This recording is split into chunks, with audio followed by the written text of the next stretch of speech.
বেনামী কবি হিমাংশু পাঠক। সুখী হোৱাৰ সপোন আছিল তোমাৰ সতে।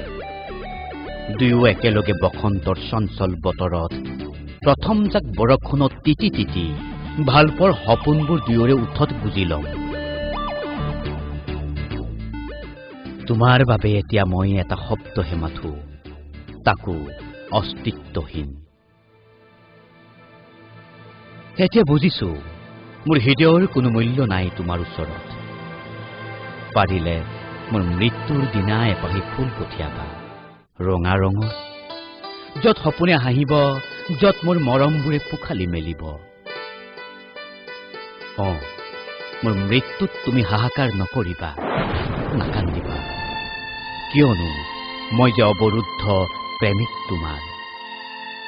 বৰ আমনিদায়ক এই নষ্টালজিক শব্দটো। ক'ত ফুল হ'ল তলকিবই নোৱাৰিলো। হঠাৎ ধুমুহা আহিল, হঠাৎ তাজপাতৰ দৰে খহি গ'ল। সুখী হোৱাৰ সপোন আছিল, সুখী। আৰু নোৱাৰো, বুজিছা, নোৱাৰো। শব্দৰে বুজোৱাটো বৰ কঠিন। হ'ব দিয়া, শুনি ভাল পাবা। মই যে এতিয়া আকাশী যাত্ৰী, আকাশ মোৰ প্ৰিয়, প্ৰিয় তৰা, প্ৰিয় জোন আৰু প্ৰিয় ডাৱৰ।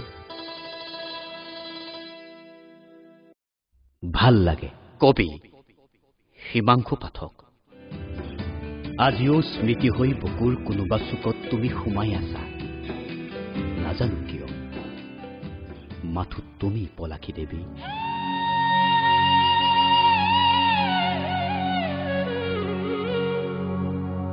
মনৰ দেউকা ভাঙি দিনবোৰ এনেকৈ বাগৰি গৈছে।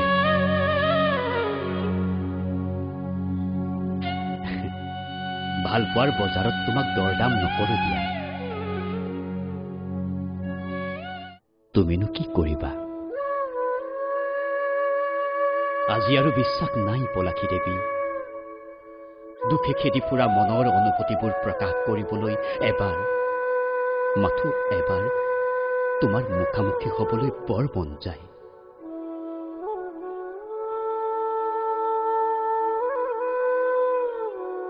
আজিও বুকুত সাৱটি ৰাখিছো তুমি দিয়া ৰঙা নীলা সপোনবোৰ।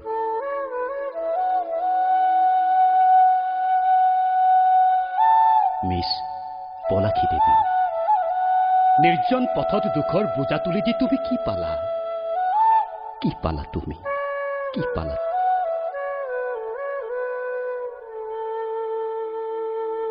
হৃদয়ৰ নিবিড় কোনোবা কোণত এটা অচিনাকি বিষে বৰকৈ কষ্ট দিছে মোক, বৰকৈ।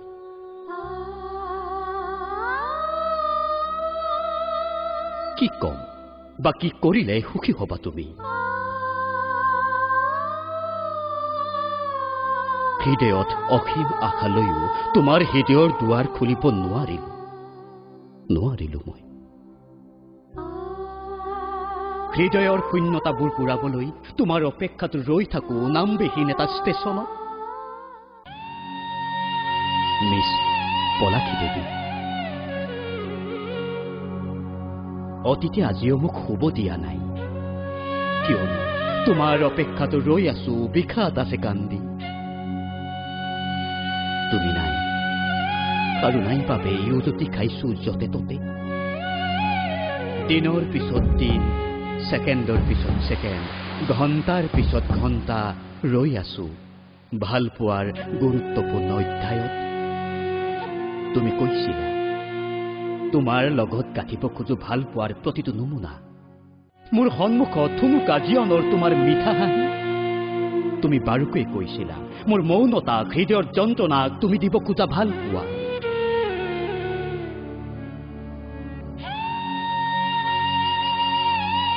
আজিও অতীতে বাৰুকৈ হাঁহিছে মোক, কিয়? এতিয়াও বিচাৰো তোমাক। Railway station, platform, bus stand, জিৰণি চৰা একো বাদ পৰা নাই জানো।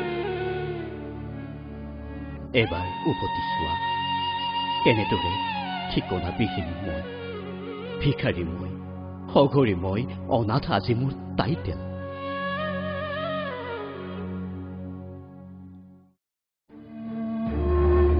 কেতিয়াবা ফুটপাথত বিপদজনকভাৱে পৰি থকা দেখিলে এবাৰ খবৰ ল'বা। এবাৰ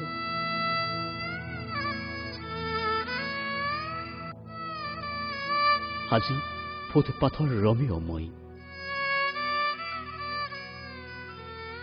কেৱল তোমাৰে অপেক্ষাত পলাকি দেৱী। আৰু কি কৰিম কোৱা? কি কৰিলে বা কি কলে সুখী হবা তুমি? সুখী হবা তুমি, সুখী হবা তুমি।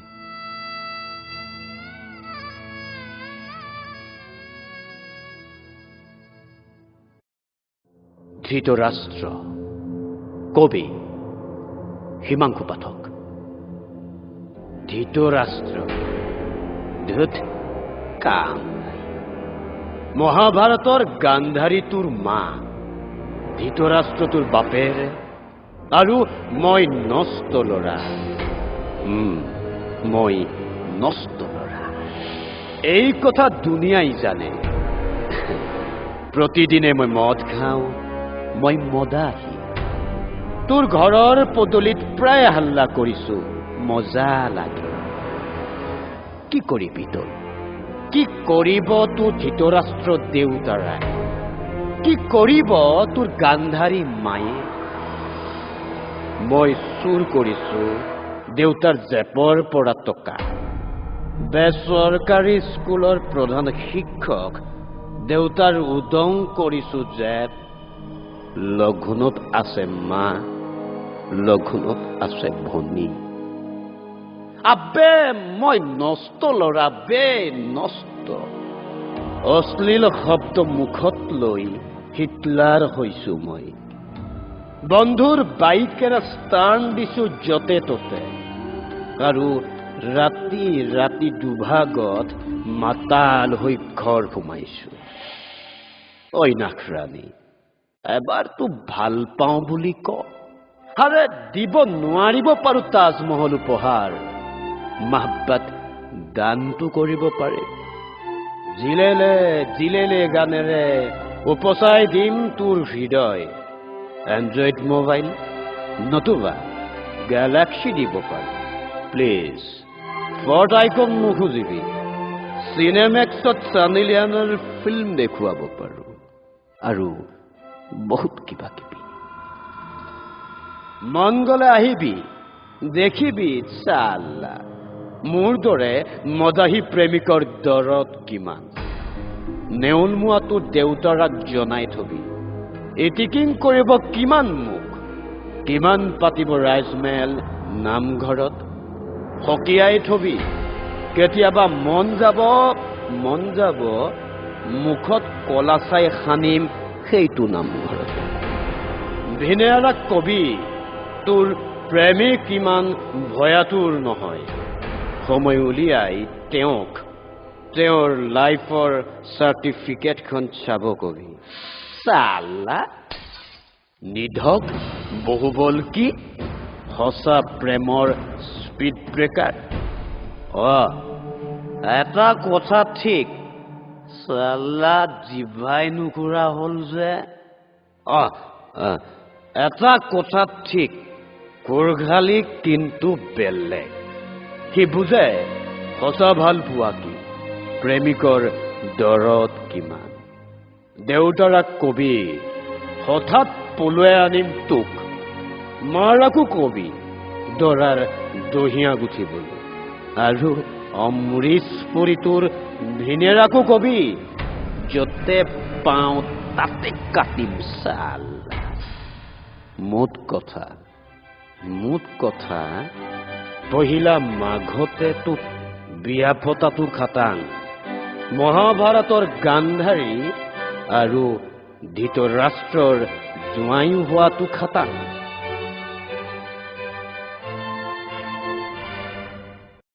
কইনা, কবি হিমাংশু পাঠক। বা তোক উলিয়াই দিব ওলাইছো। মাৰ পৰা শিকি লবি কেনেকৈনো উৰণিলৈ মূৰত। তোৰ বিয়াৰ দিন ঠিক হোৱাৰ দিনৰে পৰা দেউতাই শুব নোৱাৰা হল। ৰাতি এপৰলৈ মা আৰু দেউতাই হিচাপ কৰিছে তোৰ বিয়াৰ খৰচৰ কি দিব তোক, ইত্যাদি ইত্যাদি কথা। কাপোৰ এসোপামান কেনেকৈনো দিব, ফাৰ্নিচাৰৰ যিহে দাম। তোক ৰাজকুমাৰীৰ দৰে সজাবলৈ মোৰো মন যায়। কাণে নাকে সোণেৰে উপচাই দিবলৈ দেউতাই ইচ্ছা কৰে দেচোন। কিন্তু কি কৰিব দেউতাই? হাড়ক পানী কৰি এখন সংসাৰ নিয়াৰিকৈ চলোৱাৰ পিছত জমাধনো কিমান থাকে। ইপিনে বাঢ়নি পানীয়ে এইবাৰ খেতিডৰাও খালে। মায়ে ঘনাই মোক সোধে, মানুহ কিমান হ'ব অ? বৰ বেছি মানুহ বিয়ালৈ নামাতিবি, জানইতো দেউতাৰ অৱস্থা, অকলে মানুহজনে কিমান কৰিব। বা তোৰ বিয়াৰ বাবে মাটি অলপ বন্ধকীত থবলৈ দেউতাই ৰমেশহঁতৰ ঘৰলৈ গৈছে। LICত পোৱা টকাকেইটাৰে ৰভা আৰু ফাৰ্নিচাৰৰ অৰ্ডাৰ দিলে আজি। মাৰ হাতৰ কাণৰ সোণখিনিৰ লগত আকৌ অকমান সোণ যোগ দি তোৰ বাবে সোণ যোগাৰ কৰিছে। বেছি নহয়, অলপ। তই কিন্তু অশান্তি নকৰিবি বা। খুৰাই কৈছে দৰা ঘৰৰ মানুহখিনিৰ খানা তেওঁৱেই দিব। বা এটা ফ্ৰিজ, এটা LCD, ৱাশ্বিং মেচিন থোক দিবলৈ মোৰো মন আছিল। চাচোন চা বিধাতাৰ লিখন। হওঁ বুলি আজিলৈ চাকৰিটোৱেই নহল। বিয়াৰ সকলো প্ৰস্তুতি হল। যিমানে দিন আহিছে সিমানে দেখোন মোৰ ভয় বাঢ়িছে বা। দেউতাৰ মুখখন দেখোন সেমেকা, মায়ে কথা পাহৰা হল। আজি তোৰ নতুন জীৱন আৰম্ভ হল বা। আমাৰ দেখোন চোতালখন মানুহৰে ভৰি পৰিছে। আয়তীৰ বিয়া নাম শুনি তই কেলেই কান্দিছ? কইনাৰ সাজত নাকান্দিবিচোন, ধেত আকৰি। বেনপাৰ্টিৰ সংগীতে দেখোন বিয়াঘৰ ৰজন জনাইছে। তই নাকান্দিবি বা, অন্ততঃ দেউতাৰ মুখলৈ চা, মাৰ চকুজুৰিলৈ চা। ইমান কষ্ট কৰি তোক বিধাই দিবলৈ ওলাইছে। বা আজিৰ পৰা মই যে অকলশৰীয়া হম।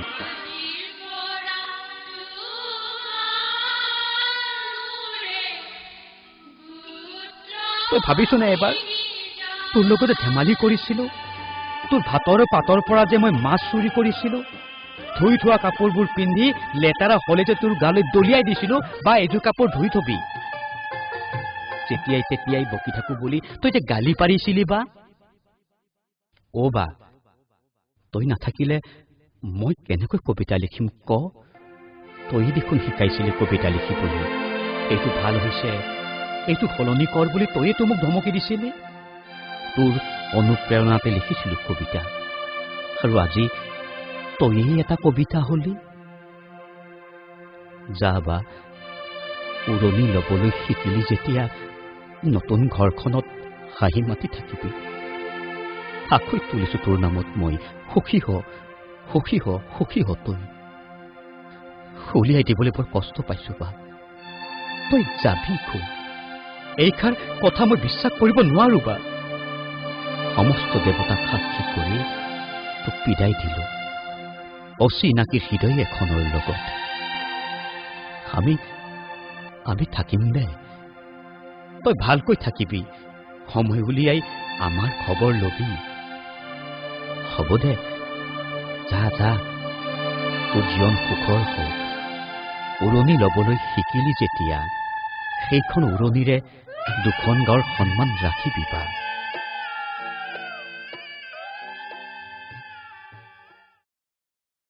মা। কবি হিমাংশু পাঠক। মা, তুমি অনন্যা, অন্তৰ চিৰশাশ্বত। তুমিয়েতো আশা ভৰসা। কোনেওতো নাজানে তোমাৰ আচলৰ তলেই হল পৃথিৱীৰ শ্ৰেষ্ঠতম নিৰাপত্তা। এতিয়া তুমি বহু কথা নাজানা মোৰ, কোৱা নাই ইচ্ছা কৰি। মই এতিয়া তুমি কোৱা সাধুৰ দৰে, ককা আইতাৰ মৃত্যুৰ পিছত তৰা হোৱাৰ কাহিনীৰ দৰে। এদিন চাগে মই তৰা হম, আকাশত জিলিকি থাকিম। সেইদিনা তুমি দুখ নকৰিবা মা, নহলে মই কান্দি দিম, বাপেকে কান্দি দিম মই।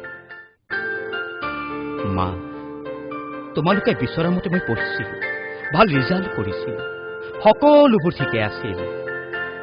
কিন্তু তোমালোক যে দুৰ্ভগীয়া মা, মই যে আৰু একোকে কৰিব নোৱাৰিম।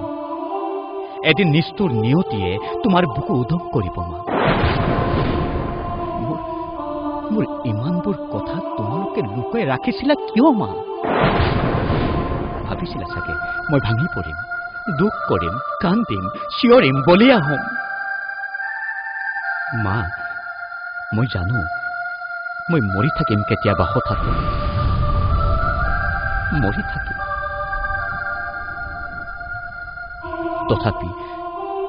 তথাপি তোমালোকক সুখী কৰিব বিচাৰো, অকণমান হাঁহি দিব বিচাৰো, ৰং ছটিয়াব বিচাৰো দুচকুত তোমাৰ। দেউতালৈহে বৰ বেয়া লাগে। এটা সৰু ব্যৱসায় হোৱা স্বত্তেও কত যে চেষ্টা কৰিছিল মোৰ বাবে। দেউতাই সুখ কিনিছিল নিজৰ দুখখিনি বিকি, বজাৰৰ পৰা মোনা ভৰাই কিনি আনিছিল জীৱন। মা, ইমান ডাঙৰ কথা এটা ইমান দিনে কিয় মোৰ পৰা লুকুৱাই ৰাখিছিলা মা? কোৱা মা। খুব বেছি মৰিমহে, দৈহিকভাৱে আঁতৰি যাম মই তোমালোকৰ ওচৰৰ পৰা, কাষৰ পৰা। দুখ নকৰিবা মা, ময়ো দুখ কৰা নাই। দেউতাক বুজাবা কিয় মোক বহুত দিলে, তাৰ তুলনাত মই একো দিব নোৱাৰিলো।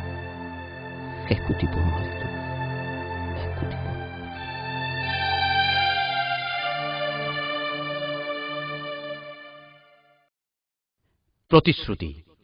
কবি হিমাংশু পাঠক। ৰাজনীতিৰ প্ৰথম হৰডাল প্ৰতিশ্ৰুতি। বগা পোছাক এযোৰ পিন্ধি তেওঁলোকে চিঞৰিছে, কচুপাতৰ ছবিত ভোট দিয়ক, কচুপাতৰ ছবিত ভোট